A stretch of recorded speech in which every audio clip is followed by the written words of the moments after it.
करो भला, सोचो भला, करो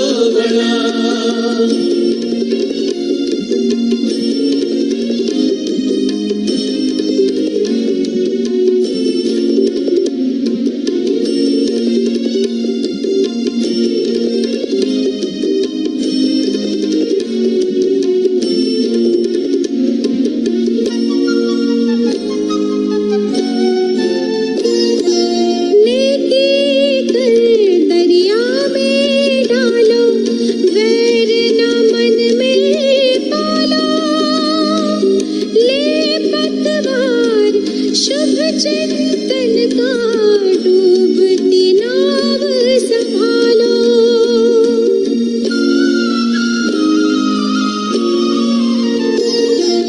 लेके कर दरिया में डालो, वह न मन में पालो। ले फतवा शुभ चिंतन का, डूबती नाव संभालो। मन को मंगल मार्ग पे लाना सबसे बड़ी है कला। मन को मंगल मार्ग पे लाना सबसे बड़ी है कला। सोचो भला करो भला, सोचो भला करो भला।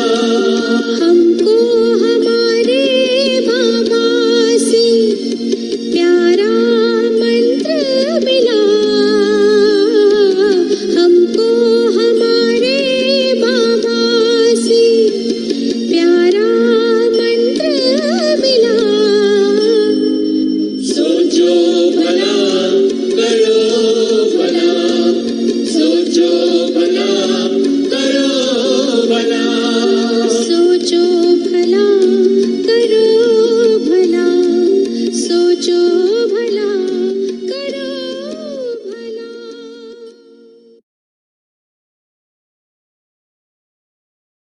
ओम शांति।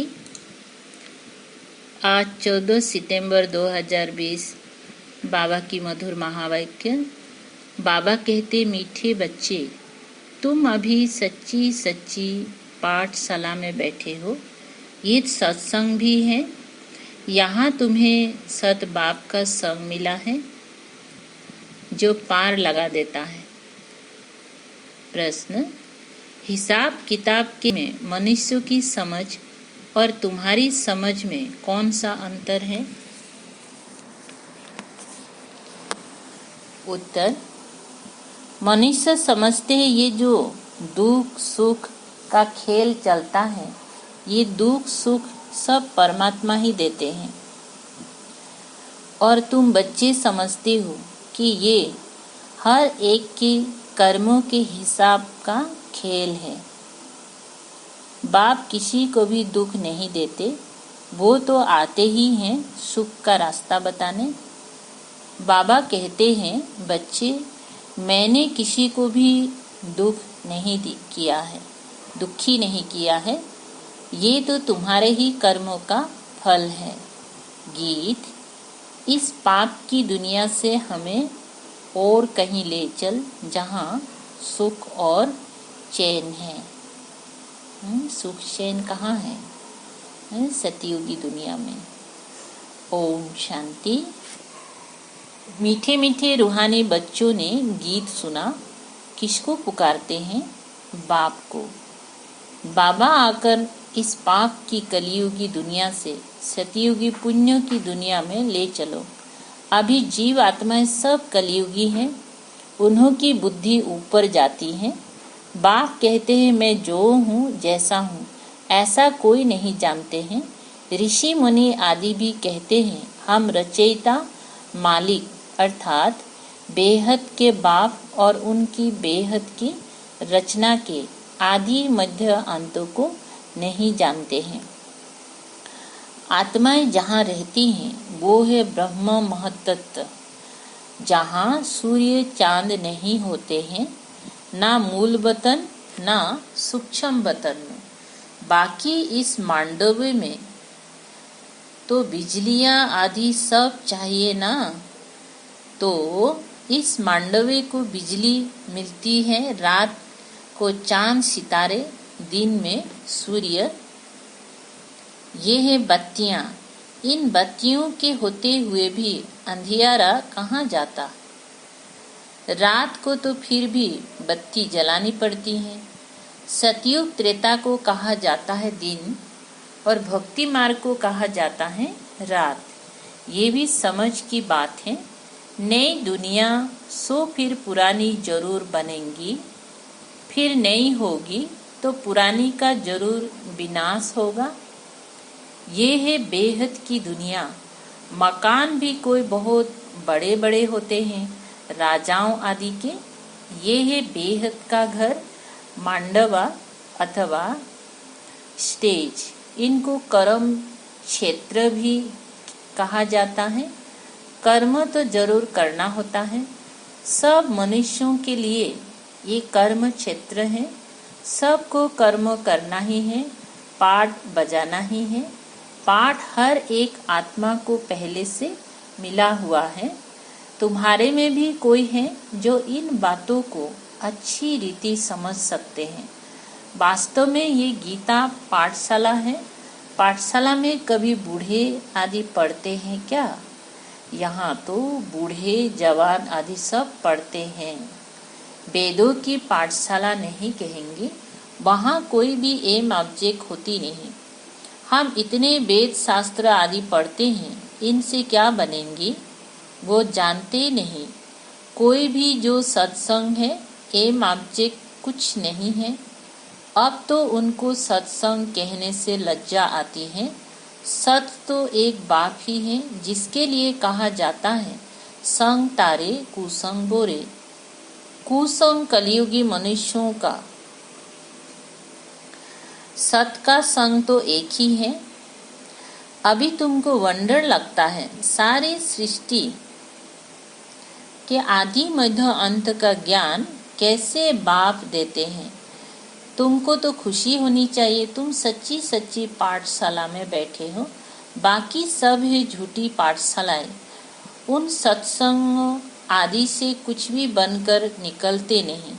स्कूल कॉलेज आदि से फिर भी कुछ बनकर निकलते हैं, क्योंकि पढ़ते हैं, है ना। स्कूल कॉलेज से जैसे कोई डॉक्टर, कोई इंजीनियर, है ना, तो उस एम लेके कुछ ना कुछ बन के कुछ पद मिल के निकलते हैं ना। बाकी कहाँ भी पढ़ाई नहीं है। सत्संग को पढ़ाई नहीं कहेंगे। शास्त्र आदि तो पढ़कर फिर दुकान खोल बैठते हैं, पैसा कमाते हैं। शास्त्र पढ़ते हैं तो भाव दुकान खोल के ना, क्योंकि पढ़ते हैं तो उसका भी क्या चाहिए ना। आज गीता पाठ करते हैं तो उसमें कितना दक्षिणा रखते हैं ना, तो कितना ऐसे पढ़ते रहते, कितना उनकी कमाई होता है। तो जैसे कि दुकान खोल के बैठा है, पैसा कमाते हैं। ग्रंथ थोड़ा सीखकर गुरुद्वारा खोल बैठ जाते हैं। गुरुद्वारे भी कितने खोलते हैं। गुरु का द्वार अर्थात घर कहेंगे ना, फाटक खुलता है, वहां जाकर शास्त्र आदि पढ़ते हैं। तुम्हारा गुरुद्वारा है मुक्ति और जीवन मुक्ति धाम, सदगुरु द्वार।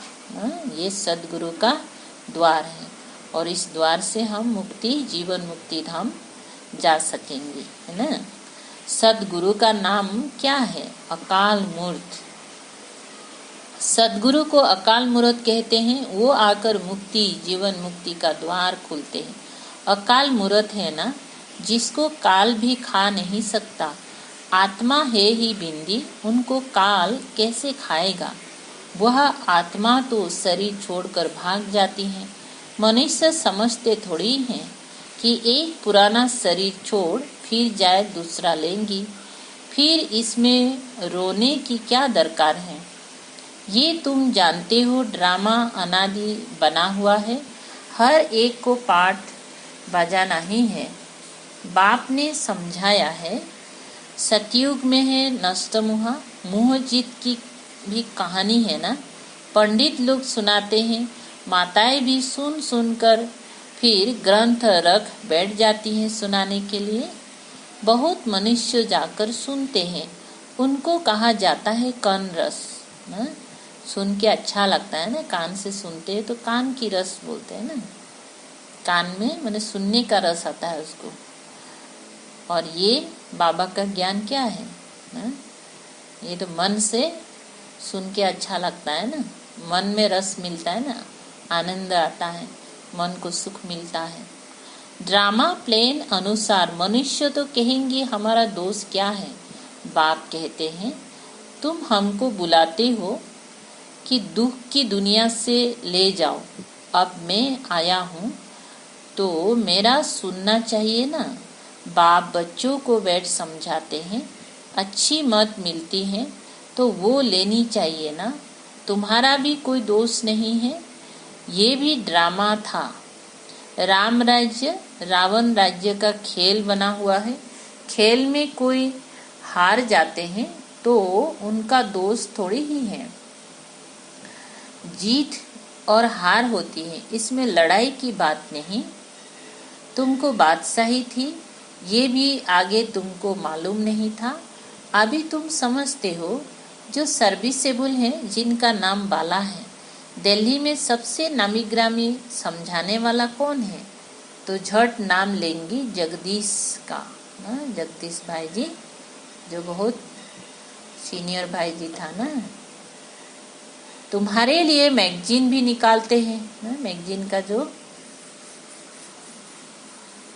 शुरुआत किया ना निकालने के ना, बहुत सारी किताब बनाए हैं ना, उसमें सब कुछ आ जाता है। अनेक प्रकार की पॉइंट्स लिखते हैं।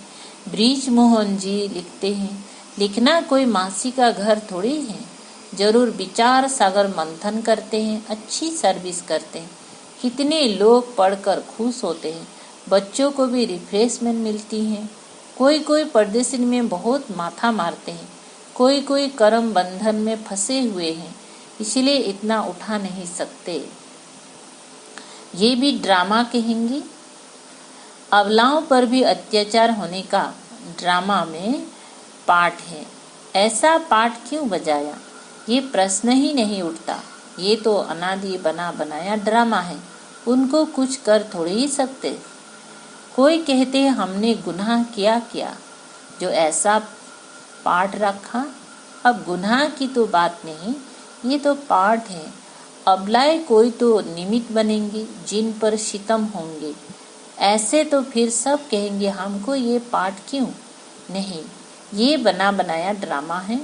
पुरुषों पर भी अत्याचार होता है। इन बातों में सहनशीलता कितनी रखनी पड़ती है। बहुत सहनशीलता चाहिए। माया के विघ्न तो बहुत पड़ेंगे। विश्व की बादशाही लेते हो तो कुछ मेहनत करनी पड़े। ड्रामा में आपदाएं, खिटपीट आदि कितनी है। अबलाओं पर अत्याचार लिखा हुआ है। रक्त की नदियां भी बहेंगी, कहाँ भी सेफ्टी नहीं रहेगी। अभी तो सुबह को क्लास आदि में जाते हो सेंटर्स पर, वो भी समय आएगा ना जो तुम बाहर निकल भी नहीं सकेंगी ना। अभी का सिचुएशन में देखो ना, कितना दिन मैंने बाहर निकलना ही मुश्किल हो गया था ना। तो बाबा कहते ना और भी ऐसा दिन आएगा जो खिड़की भी नहीं खुल सकेंगी। दिन प्रतिदिन जमाना बिगड़ता जाता है और बिगड़ना है। दुख के दिन बहुत जोर से आएंगे। बीमारी आदि में दुख होता है तो फिर भगवान को याद करते हैं, पुकारते हैं। अभी तुमको मालूम है बाकी थोड़े दिन हैं, फिर हम अपनी शांति धाम सुख धाम जरूर जाएंगे। दुनिया को तो ये भी पता नहीं है। अभी तुम बच्चे फील करते हो ना, अभी बाप को पूरी रीति जान गए हो। वो सब तो समझते हैं परमात्मा लिंग है। शिवलिंग की पूजा भी करते हैं। तुम शिव के मंदिर में जाते थे, कभी ये ख्याल किया कभी ये ख्याल किया कि शिवलिंग क्या चीज है? जरूर ये जड़ है तो चैतन्य भी होगा। ये तब क्या, ये तब क्या है ना। भगवान तो रचता है ऊपर में, है ना। तो ये शिवलिंग है जड़, तो जरूर चैतन्य में होगा। तो ये क्या है? उनकी निशानी है सिर्फ पूजा के लिए ना। ये शिवलिंग क्या है? एक निशानी है ना पूजा के लिए। पूज्य होंगी तो फिर ये चीजें नहीं होंगी। जब सभी पुजारी पूज्य बन जाएंगी तो फिर ये शिवलिंग ना पूजा का जो सामग्री है ये नहीं होगा। शिव काशी के मंदिर में जाते हैं, किसी को पता थोड़ी है। भगवान निराकार हैं, हम भी उनके बच्चे हैं। बाप के बच्चे होकर फिर हम दुखी क्यों हैं? विचार करने की बात है ना। आत्मा कहती है हम परमात्मा की संतान हैं, फिर हम दुखी क्यों हैं? बाप तो है ही सुख देने वाला, बुलाते भी हैं, हे भगवान हमारे दुख मिटाओ। वो कैसे मिटाए? दुख सुख ये तो अपने कर्मों का हिसाब है। मनुष्य समझते हैं सुख का एवजा सुख, दुख का एवजा दुख परमात्मा ही देते हैं, उन पर रख देते हैं। बाप कहते हैं मैं कभी दुख नहीं देता हूँ, मैं तो आधा कल्प के लिए सुख देकर जाता हूँ। ये फिर सुख और दुख का खेल है ना, ये ड्रामा, ये दुनिया सुख और दुख का खेल है। सिर्फ सुख का ही खेल होता फिर तो ये भक्ति आदि कुछ ना हो। भगवान से मिलने के लिए ही ये भक्ति आदि सब करते हैं ना। अब बाप बैठ सारा समाचार सुनाते हैं। बाप कहते हैं तुम बच्चे कितने भाग्यशाली हो, उन ऋषि मुनियों आदि का कितना नाम है। तुम हो राज ऋषि, वो है हठयुग ऋषि। ऋषि अर्थात पवित्र। तुम स्वर्ग के राजा बनते हो तो पवित्र जरूर बनना पड़े। सतयुग त्रेता में जिनका राज्य था उनका ही फिर होगा, बाकी सब पीछे आएंगे। तुम अभी कहते हो हम श्रीमत पर अपना राज्य स्थापन कर रहे हैं। पुरानी दुनिया का विनाश होने में भी समय तो लगेगा ना। सतयुग आना है, कलयुग जाना है। कितनी बड़ी दुनिया है, एक एक शहर मनुष्य से कितना भरा हुआ है।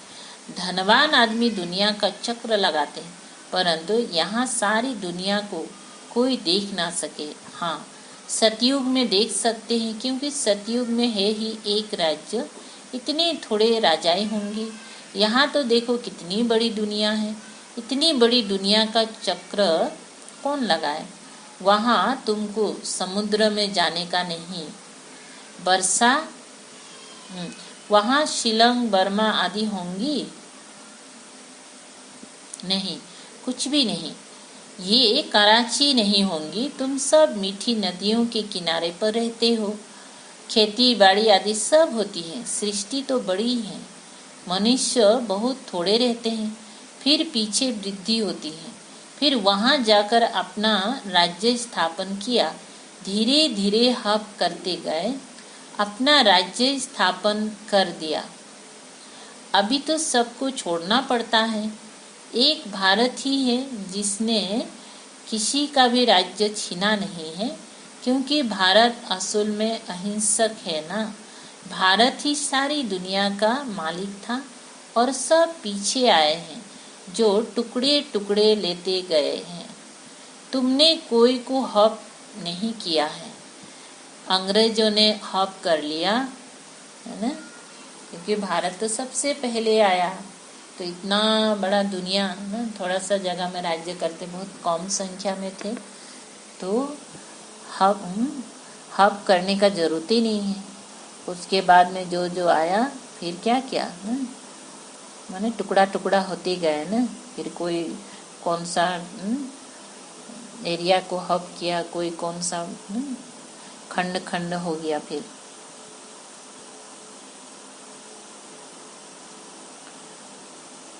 अच्छा, तुम भारतवासियों को तो बाप विश्व का मालिक बनाते हैं, तुम कहाँ गए थोड़े ही हो। तुम बच्चों की बुद्धि में ये सारी बातें हैं, बूढ़ी माताएं तो इतना समझ ना सके। बाप कहते अच्छा है जो तुम कुछ भी पढ़ी नहीं हो, पढ़ा हुआ सब बुद्धि से निकालना पड़ता है। एक बात सिर्फ धारण करनी है, मीठे बच्चे बाप को याद करो। तुम कहते भी थे ना बाबा आप आएंगे तो हम बारी जाएंगे, कुर्बान जाएंगे, तुम्हें फिर हमारे पर कुर्बान जाना है। लेन देन होती है ना।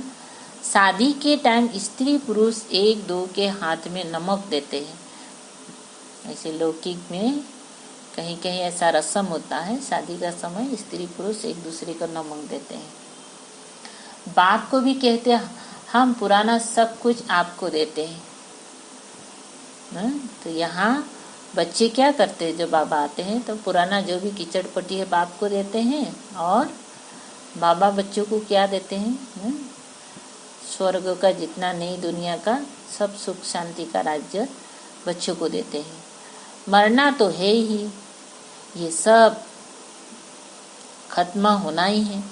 आप हमको फिर नई दुनिया में देना, बाप आते ही ये सब को ले जाने ना। अभी तो दे देता है, लेकिन बच्चे क्या करते, उसका रिटर्न में नई दुनिया में ले लेते हैं। शिन में कहते थे ये कौन सा काल है जो सबको भगा कर ले जाते हैं, क्योंकि शुरू में शिव बाबा ब्रह्मा तन में आया तो देखो कितना माताएं बहनें ना, दादी दीदियाँ लोग सब भाग भाग के आते थे ना। तो सभी लोग बोलते अरे ये कौन सा समय है जो सब भाग कर चला जा रहा है। तुम बच्चे तो खुश होते हो, बाप आते ही हैं ले जाने। हम तो खुशी से अपने घर जाएंगी। सहन भी करना पड़ता है, अच्छे अच्छे बड़े बड़े घर की माताएं मारे खाती हैं। तुम सच्ची कमाई करते हो। मनुष्य थोड़ी जानते हैं, वो है ही कलियुगी सूत्र संप्रदाय है ना। तो बाबा के पास जो आते हैं सच्ची कमाई करने के लिए, तो जिसको ज्ञान नहीं है ना, समझ नहीं है, तो क्या करते हैं ना, मार पीट करते हैं ना, रुकते हैं उनको। तुम हो संगम युगी, पुरुषोत्तम बन रहे हो। जानते हो पहले नंबर में पुरुषोत्तम ये लक्ष्मी नारायण है ना, फिर डिग्री कम होती जाएगी, ऊपर से नीचे आते जाएंगी, फिर आहिस्ते आहिस्ते गिरते रहेंगी। इस समय सब गिर चुके हैं, झाड़ पुराना हो चुका है, तन सड़ गया है, अब फिर स्थापना होती है। फाउंडेशन लगता है ना, कलम कितना छोटा होता है, फिर उनसे कितना बड़ा झाड़ बढ़ता जाता है ना। कलम छोटा लगाते हैं और उससे जो झाड़ निकलता है वो बढ़ जाता है। ये भी झाड़ है। तो बाबा अभी सेपलिंग कर रहा है ना, तो छोटा सा क्या है, पौधा निकल रहा है ना, ये भी झाड़ का सेपलिंग हो रहा है। फिर ये झाड़ धीरे धीरे करके बड़ा हो जाएगा, 1-2 पत्ता, 3 पत्ता, 4 पत्ता ना। सतयुग में बहुत छोटा झाड़ होता है, अब कितना बड़ा झाड़ है। वेराइटी फूल कितने हैं मनुष्य सृष्टि के, एक ही झाड़ में कितनी वेराइटी है। अनेक वेराइटी धर्मों का झाड़ है मनुष्य का। एक सूरत ना मिले दूसरे से, बना बनाया ड्रामा है ना। एक जैसा पाठ कोई का हो नहीं सकता। इनको कहा जाता है कुदरती बना बनाया बेहद का ड्रामा। इनमें भी बनावट बहुत है। जो चीज रियल होती है वो खत्म भी होती है, फिर 5000 वर्ष के बाद रियलिटी में आएंगी। चित्र आदि भी कोई रियल बने हुए थोड़ी है। ब्रह्मा की भी शक्ल फिर 5000 वर्ष बाद तुम देखेंगी। इस ड्रामा के राज को समझने में बड़ी बुद्धि, बड़ी विशाल चाहिए। और कुछ ना समझो, सिर्फ एक बात बुद्धि में रखो। उन्हें ज्ञान बहुत विशाल रूप से भले नहीं समझो, लेकिन बात एक बात तो बुद्धि में रखो, एक शिव बाबा, दूसरा ना कोई। ये आत्मा ने कहा बाबा हम आपको ही याद करेंगे, ये तो सहज है ना। हाथों से कर्म करते रहो और बुद्धि से बाप को याद करते रहो। अच्छा, मीठे मीठे सिकलधे बच्चों प्रति माता पिता बाप दादा का याद प्यार और गुड मॉर्निंग। रूहानी बाप की रूहानी बच्चों को नमस्ते। हम रूहानी बच्चों की रूहानी बाप दादा को याद प्यार, गुड मॉर्निंग और नमस्ते नमस्ते।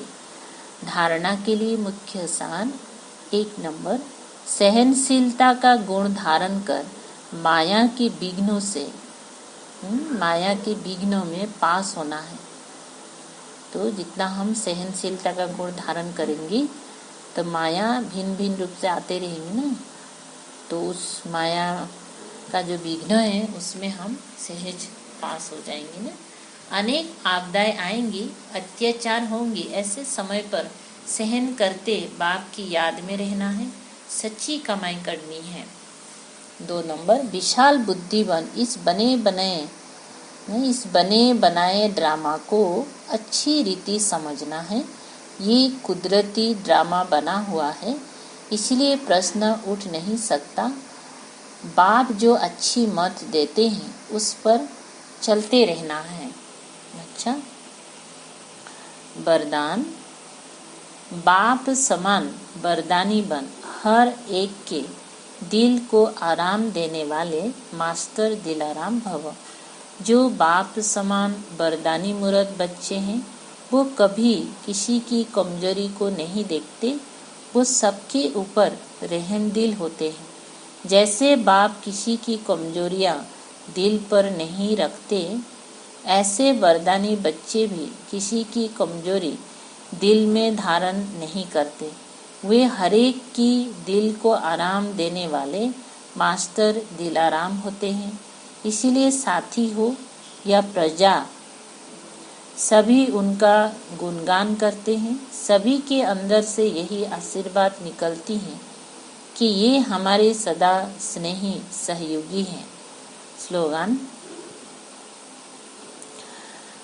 संगम युग पर श्रेष्ठ आत्मा वो है जो सदा बेफिक्र बादशाह है। संगम युग पर श्रेष्ठ आत्मा वो है जो सदा बेफिक्र बादशाह है। अच्छा, ओम शांति।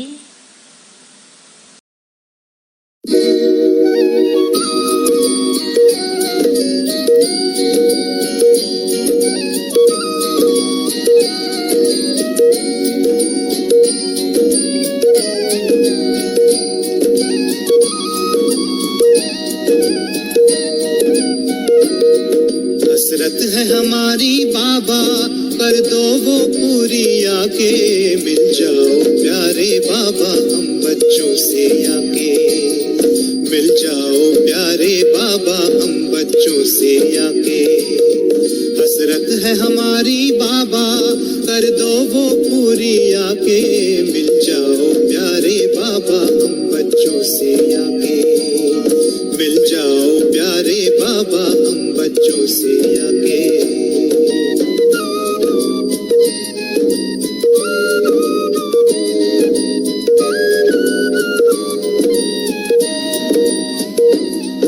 अंबर पे आंख उठाए मन तो उड़ता ही जाए।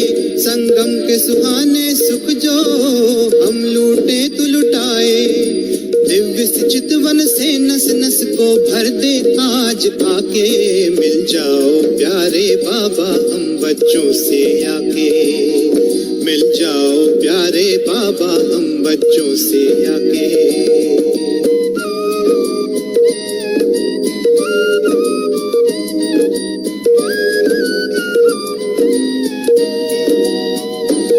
तू जो धरा पे पधारे गुल खिल जाते हैं न्यारे। गुलशन तो महक जाए तू जो इसे सवारे। हर गुल में भर दे बाबा तू खुशबू स्वर्गिक सी आके। मिल जाओ प्यारे बाबा हम बच्चों से आके। मिल जाओ प्यारे बाबा हम बच्चों से आके। हसरत है हमारी बाबा, कर दो वो पूरी आके। मिल जाओ प्यारे बाबा हम बच्चों से आके। मिल जाओ प्यारे बाबा हम बच्चों से आके।